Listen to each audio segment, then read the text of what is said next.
Women Who Own It podcast spotlights women business owners who are pioneers in their field, setting trends, blazing trails, and creating game-changing innovations. Brought to you by WeBank, the largest certifier of women-owned businesses in the U.S. and a leading advocate for women business owners and entrepreneurs. And me, Allison Maslan. I've been a business owner for the last 35 years. I'm the Wall Street Journal best-selling author of the book, Scale or Fail. So join our bold community of women who built it, grew it, and own it. I'll see you on the show. Welcome to Women Who Own It, the WeBank podcast. We are so happy that you're here. My name is Allison Maslan, your host, and I am the founder of Pinnacle Global Network, where we mentor business owners all over the world. And Women Who Own It podcast is for business leaders, people that are out there making things happen in the world by business leaders. And speaking of business leaders and trailblazers, I'm very excited to have our guest today, Miko Branch. And Miko is the co-founder and CEO behind the premium, trailblazing, and award-winning hair care company, Miss Jessie's, that exclusively caters to the diverse spectrum of all hair types.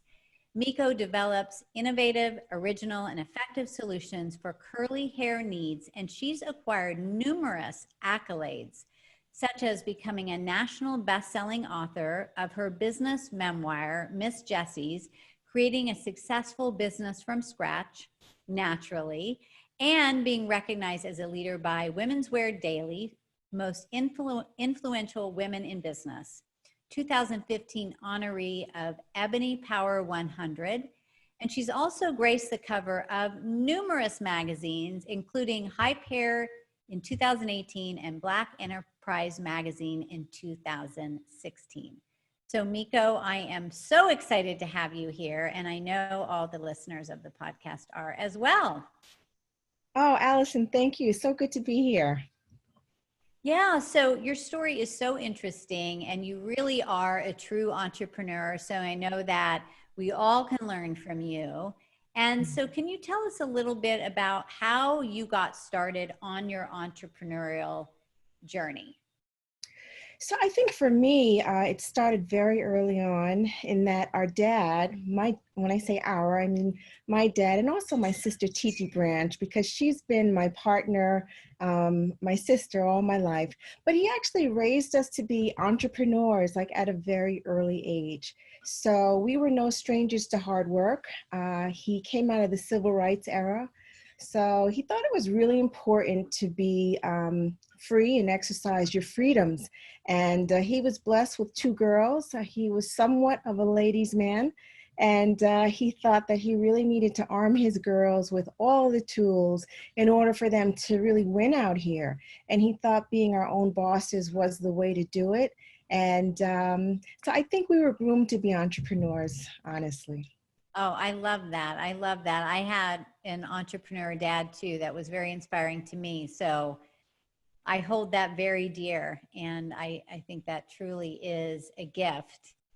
And so your business, Miss Jessie's, what is the story behind the name of your company? Ironically, our hair care brand is named after our paternal grandmother, Miss Jessie Branch. And honestly, she was the first CEO my sister and I had ever seen. She ran our family, our entire family, from her kitchen table. And when I really think about it, she was, she was so independent in so many ways. I mean, she had one arm. She was a single parent. She was able to make ends meet. But she had this really wonderful quality in that she was very resourceful, and we would see a lot of that in her cooking. So if you wanted to spend any time around Miss Jessie at her kitchen table, you had to be a great helper. And during those summers at Titi, my sister Titi and I would spend those summers with our grandmother. We were learning things like measuring and mixing and baking and, just being a great helper. And we had no idea that experience would really, really arm us with all that we needed to make our own products at our kitchen table. So by the time, I think it was around the early 2000s, and she passed in 2000. It's 4 o'clock. She passed in 2000. I think it might have been, early 2000s, and she was on our minds. So we thought that it was really fitting to name our company for hair after Miss Jessie. And it was wasn't uncommon for products that we made to be named curly pudding, because we were thinking of Miss Jessie, or curly meringue, or like curly buttercream, because we were really, really influenced from all of that experience and good skill that we learned at her kitchen table. Wow. I mean, you really had such an impact by your family. What a gift. And here you're cooking and all of that, but she's priming you to create these amazing products, right? Who knew? And that's such a blessing. Yeah, and not only was she teaching us how to be great mixers and great curly pudding makers, but she was also teaching us how to be in charge. I mean, Miss Jessie's, she delegated. And, if you wanted to be around her, you really had to help her to do what she was trying to do. So without, business school, or without formal training, without any special mentors, Titi and I would often think, what would Jessie do? If she were in this situation with employees, or when it came time to negotiate best price for, some of our materials, we were often thinking about Miss Jessie's, and that was the person who really led the way when we were thinking about being bosses. Wow, that really does kind of flow all the way through all the things that you're doing. Yeah. And so, speaking of delegating, I'd like to dive right into that just a little bit, because I think that's one of the things that business owners have such a tough time with, right? Because it's your baby. Yep. And you've worked so hard to get it to where it is. Did you have any challenges when it was time for you to really scale, to let go, to hand things off? Well, I think, when it came time to grow the business, we were really paying attention to the signs. And Titi and I were mixing curly pudding like in the basement of our brownstone. And brownstones are like row houses, and there's a lot of them. And we were in the Bedford-Stuyvesant section of Brooklyn, and we utilized every floor. So we had like this, whole production going on. And like once our back started hurting, or once we couldn't make, enough product to supply the demand, like those were the triggers that let us know, okay, we need to hire more people. And then like when we made more product to like outgrow the customers that really wanted curly pudding, then we said, okay, now it's time to move our business out of our brownstone, but into a 5,000 square foot warehouse in the Brooklyn Navy Yard. So we were really paying attention. And I think without the formal training of business school, we were implementing a lot of common sense. And with those signs and signals, hey, we can't do it, or hey, this is starting to hurt, or this began to be too much, that's when we started to make preparation to get help and maybe give it to someone who was expert in what they did, so we can focus on maybe some of the other things that we needed to do to run our business. Well, that is so critical. And I really see that's kind of a divider, Miko, between some business owners that just keep going, even though their back is killing them, but you really paid attention to, once you hit those boundaries, you said, okay, we need to expand here, or move here, or let go here. And I think that's probably a big part of your success. Now you started with no startup money, no business degree, like you said, no investors. Right. What do you think were the most important things that did help you, keep going without having all of that knowledge and all of that support, with your sister and you? I think two things come to mind. It was definitely my sister, Titi Branch. I mean, as latchkey kids, and Titi was the older sister of the two, only by a year and maybe 6 months, but we were still very much immersed in our big sister, little sister dynamic. And we never grew out of that. So like having a business with Titi felt like, us being two kids, growing up in Queens, New York. It was kind of, hey, if Titi thinks this is what we should do, then we should do it. Or it would flip and say, hey, Mika, I really like that idea and I'm going to support you. Or, we would flip flop. So work felt like fun, only because I can do it with Titi. But it was the partnership is where the magic took place. And, during the times when like we didn't have money, which was probably the hardest thing any business could do, is like build a business without money. I think that's probably one of the hardest things any business could do. But what we did was we like shared clothes. We lived together. We drove the same car. We even took a roommate in, and we did that to keep overhead low. And we always watched our pennies, but we put a premium on our services. So with that equation and that combination between, keeping overhead low but putting a premium on our product and services, we were able to generate and build the capital that we needed to grow our business. That way of growing business is slow but sure. But at the end of the day, you're able to really hold on to all your profits if you do things kind of methodically in the way that we did it. It takes a little bit longer, but we were able to hold on and kind of figure things out as we were going along. So I think about Wow. it I mean, that's, over again, I would probably do it the same way. yeah, I was going to say that's better than any business degree education. Some others might argue with me, but you said a lot there. First of all, you have a great partnership, you respect one another, Yep. and you listen to one another's ideas. Yeah. Partners could be challenging. You watch the bottom line. You didn't go crazy and say, oh, I need to have this big nice office or whatever. Like you did what you could just to make it, but you really valued your product and you asked for what it was worth. And I love that because I think a lot of business owners, they don't have the confidence at first, which is understandable, and they're not sure their value, and they can start discounting, or afraid that the retailer is going to say, oh, it's too high and so forth. But then you're stuck, you don't have enough margin.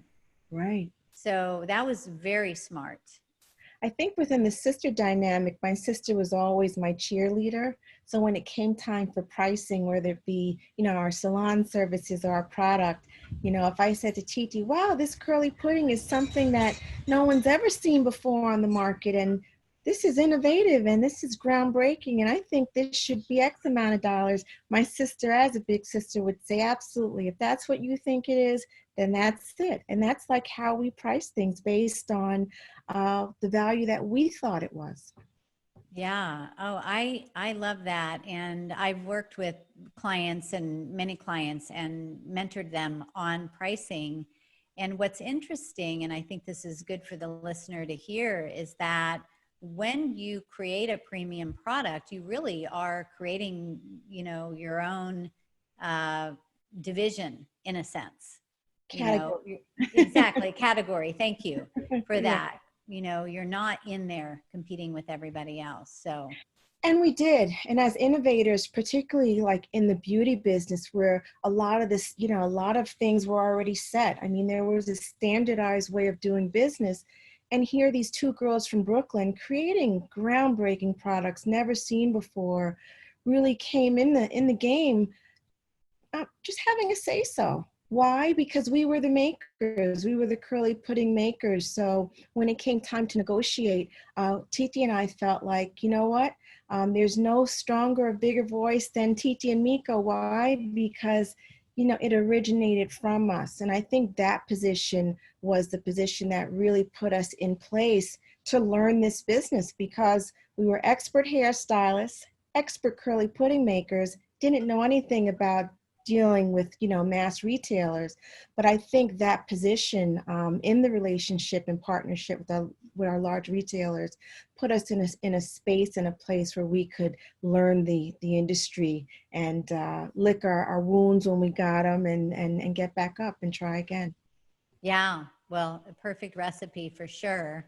Um, what do you feel like have been, when you look back at the journey that you've been on, what have been some of the most difficult challenges that you've had to overcome?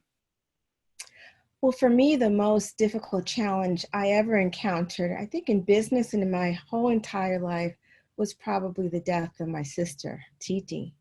I mean, outside of her being my business partner, she was also my sister. She was also my best friend. We co-parented together. I mean, she was everything to me.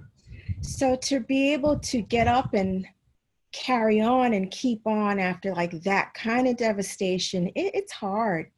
And to tune out all the noise and to be able to you yourself not fall into a depression and give up while all this is happening and while Miss Jessie's is running and thriving.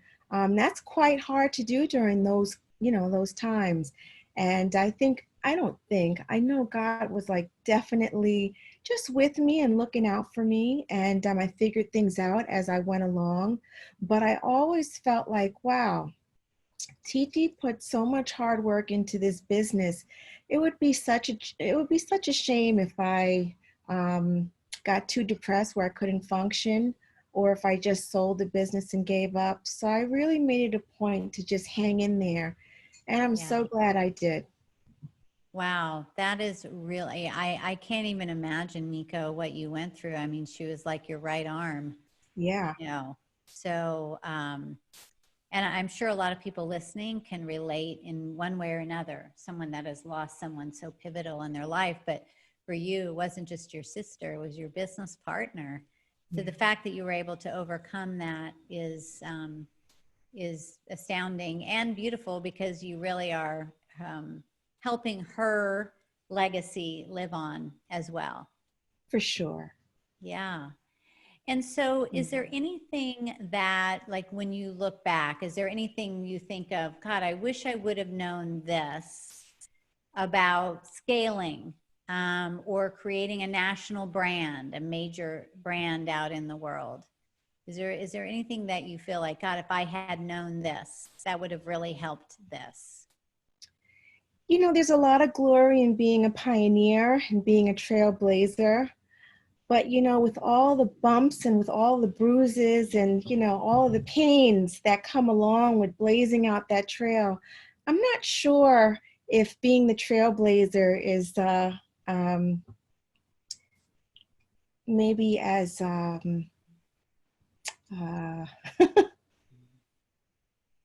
great as maybe coming behind someone who may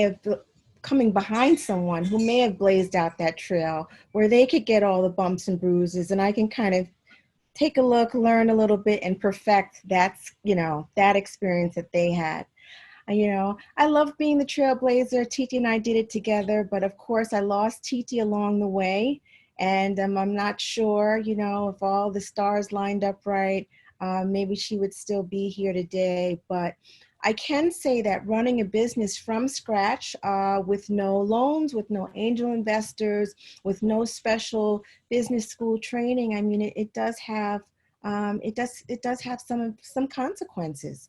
It takes a bit longer.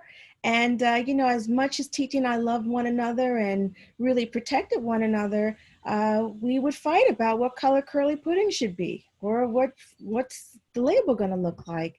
And maybe, if I had my way, I would probably want to have spent my time with Titi, not fighting over silly things in business like that. I would have way preferred to spend my time loving her. But we did that while we were building this business. And I always ask myself, if I had a chance to do it again, would I still want to be the trailblazer? Would I wanted to have come behind a Miss Jessie's and maybe build on that? So. Yeah. Yeah. Interesting. Well, it is. It's like, do I want to create the wheel or recreate the wheel just better? Right. Right. Yeah, um, there's a lot of glory in being, the creator. So I'm not in yeah. any way But it is, like you're saying, it is a tremendous amount of work. And when you can learn from others, it's one of the reasons I love mentoring business owners and why I've always had a mentor, because you learn from other people's past mistakes and what didn't work for them, because it is quite a journey. Now, what do you do? What do you feel like is the key, now that you're beyond that, and then just to stay innovative, to stay at the top of your game? Well, the beauty business was my initial love. As a kid, I always loved anything and everything beautiful, and I was always good at doing hair. So that was kind of like the start of it. So like everything, whether, it's curly pudding or pillow soft curls or new products like honey curls, it's kind of like a natural progression for me. It's not anything that I have to think about too hard. I still love doing hair. So, the innovation, it comes, it just comes with me. So that part isn't hard. But I think the running the business was a challenge for me, because I was considered to be the creative, partner, within the two of us. And I had to learn how to like operate on the other side of my brain. And, that part doesn't come naturally. So I think, like, how have you stayed in business? I think it's, yes, it's some innovation where I've been blessed there, but it's more of like what have you learned, or have you become a better business woman? And I think the answer is definitely yes. My sister Titi would always be the spokesperson for the two of us. And now, if there's anything that I want, I have to ask for it. If I want something done in my business, I have to make sure it gets done. And then also planning, and also making sure there's enough, so we can make product, and then also making sure we have cash flow to be able to run the business. Those kinds of things, like those operational skills, and then even like the CEOing of the company, like that kind of thing where, there's no one like looking around, like all of the decisions come from me. It's quite a responsibility. I mean, it might even run neck and neck with being a mom. So I think, I've definitely seen my growth, and I think that there's more room for more learning. And honestly, Allison, the key for me is I really embrace becoming a student within my own business. And I open myself up to learning more. And I think, that approach to Miss Jessie's, my own business, has been really good for me.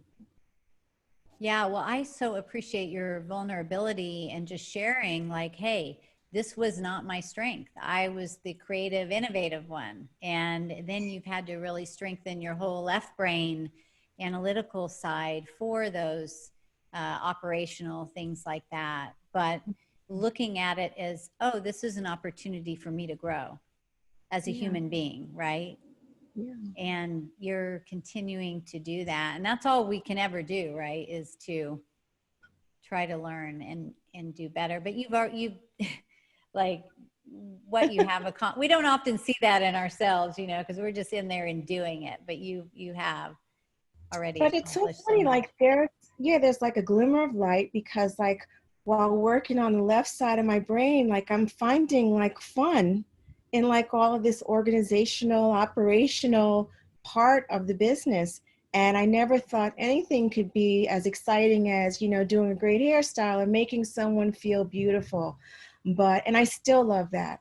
But I gotta tell you, I really get energized. Like if I come up with a good plan, or if I, have an idea and then like put it into motion, and it's successful, or just being able to understand, the nuts and bolts of how things work, where that was never really my interest before. I think now that's becoming kind of fun for me. I laugh all the time, and I say my sister would be so proud of me, because that was never my interest before. Yeah, interesting how life works, right? How that's pushed you into seeing your capability in these other areas. With everything happening with COVID-19, how has that impacted or changed your business? Have you needed to pivot? Oh, definitely. I think, when COVID-19 hit, it affects us all. It would be so nice if Miss Jessie were in business with Miss Jessie alone, but I have partners, I have suppliers. I have so many different partners in many different aspects of my business. And if something happens to them, unfortunately, it happens to me too. So just kind of checking on them and making sure that they are going to be able to supply me with the products that I need in order for me to supply my partners. That's important. But, safety has become a concern of mine where, most of my staff, we work remotely. And I think from the beginning, I think it was the beginning of March, I made an executive decision for everyone to work from home. And I didn't want to worry that, oh, this person got sick from that person. And if someone sneezed, that would just rack my brain or rack my mind about safety. So we did that. And I learned that, many of us are productive or can be very productive from home.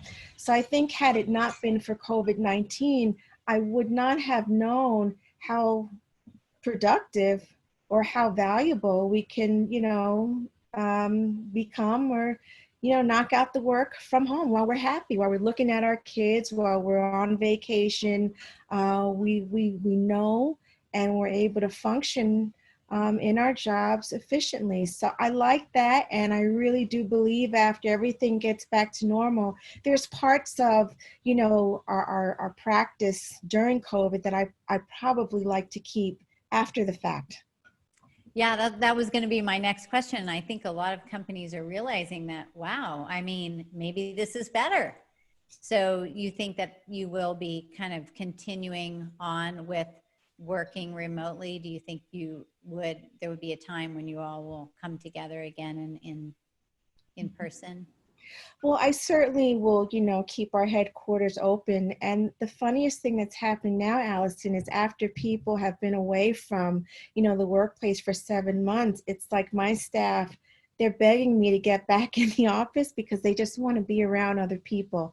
I don't think Yeah. the coast is clear yet, but going forward, I see some kind of hybrid where you can do a little bit of both. Before, COVID-19, I'm very old school in my approach to business. Is I really needed to see the people who work for me. It really needed to be real for me in that I see you from 9 to 5. But now I don't need that so much. And ironically, everyone has become, in my opinion, even more productive now that they don't have the use of the office. So I kind of learned a few tricks during COVID-19. Yeah, it's so interesting, right? Who would have guessed that a pandemic would be able to force us to make a shift and see that it's actually, there's some positives there. Yeah. And you know what? I was that way too. We had an office and I really liked the face-to-face and sitting down with people. And we moved out of our office last June. Before even all of this went down. So I'm very grateful for that, but there's nothing like face-to-face. I do miss everybody and I'm hoping we can all get back together again soon. Yeah. How have you leveraged your WeBank certification, the women-owned logo, as a support for your business growth? This is a WeBank podcast, and obviously that's a big part of your business. So I'd love to learn how, for those that are listening right now, are thinking how they could use WeBank for their own businesses. As a mom and pop business out of the Bedford-Stuyvesant section of Brooklyn, our very first encounter with Target, I believe WeBank was on the scene. I think they might have been at the table or there shortly thereafter. So when I think about, growth, and when I think about our partnership with our large retailers, it was actually WeBank who bridged the gap between, a small business and, partnering with a large business. There's been, many times we've reached out to WeBank to say, what do you do, or what would you do, or what should you do in this situation? And, they've been a resource to us. knowing that other women are out there in business, you know, large and small, it's comforting. I mean, particularly me, now that my sister isn't here in the physical sense, WeBank has become a pool or a resource for me where if I ever needed help, I know that it's there. So it's been awesome. It's kind of just knowing that someone has your back if you ever, someone who is like-minded and who has experienced, you know, many of the same experiences as you could really counsel you and give you some sound advice. 100%. I mean, you can't do this journey alone, right? Yeah. It's one of those things to be able to know that you have like-minded people around you, and of course also helping you for the connection and the languaging and all of that with corporate. So that's Right. really awesome. And what is next for you, Miko? What's next for Miss Jessie's? You know, Well, what do you you see?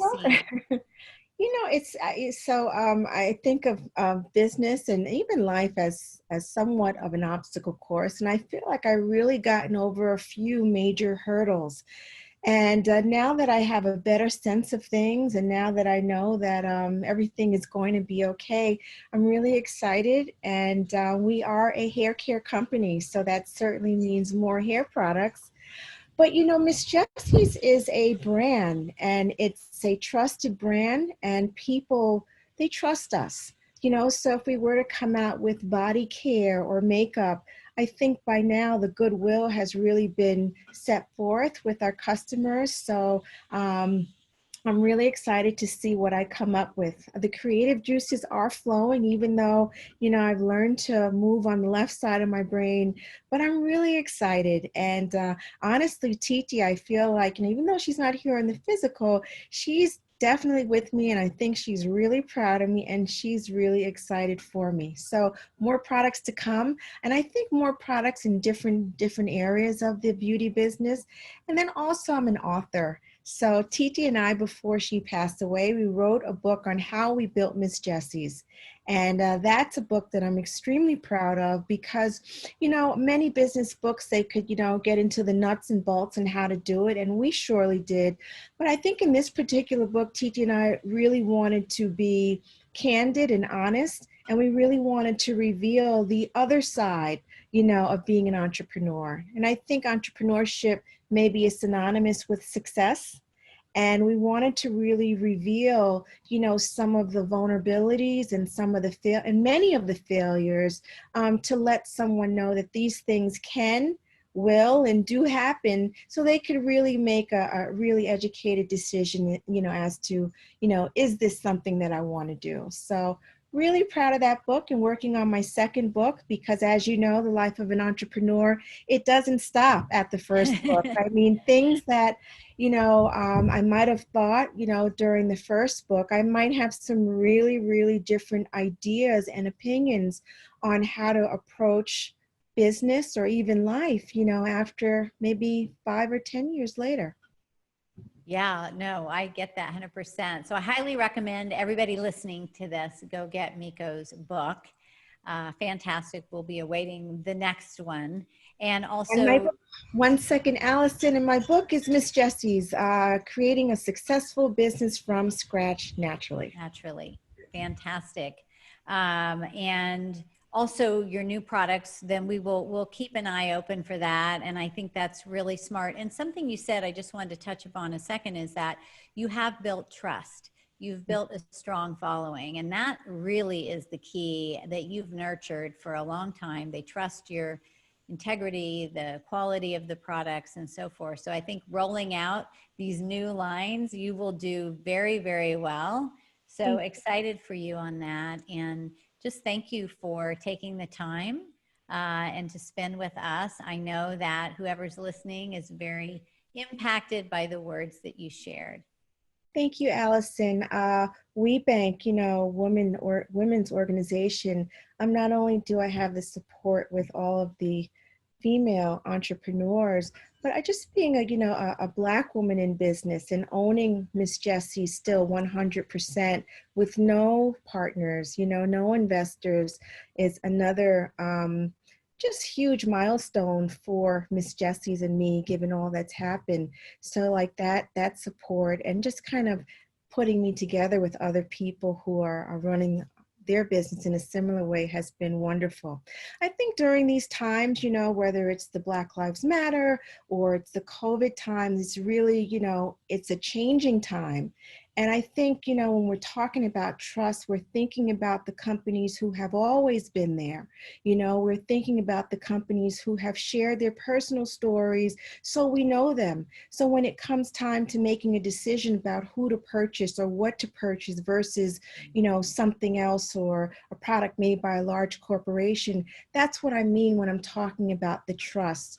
And when I bring up the Black Lives Matter and the importance of it, and, Miss Jessie's being a, 100%, owned business by me and Titi, but being Black women in business, I think that's become very important to not only the Black consumer, but also to people who want to support Black business owners, and they really like knowing who, the makers or the founders or the owners are. So that's one thing that I'm really happy about. And, your organization or the organization, WBNC, has really supported us in that way as well. So I didn't want to. Yeah. Yeah. Thank you for bringing that up. And thank you for pointing that out. And I mean, absolutely 100%. I think that you are an inspiration to all women and for Black Lives Matter. And you are a successful woman. You're out there, you're making things happen. And when anybody does that, what you're doing is you're saying, you can do this too. I've done it. And I mean, as you've done it. And so I really believe that opens the door for opportunity. And so thank you for sharing it. I know I've been truly inspired, and I'm looking forward when we get back together and we're able to go to the conferences together, that I'm able to connect with you in person. So, That was wonderful. Allison, thank you. yeah, thank you so much. And for those of you that are listening right now, please subscribe to Women Who Own It if you haven't done that yet. If you enjoyed this interview with Miko, please give us a review. Share this with other business women that you know that are out there. I know that they will appreciate that as well. Get out there and elevate yourself, because you are worth it. Bye, everybody.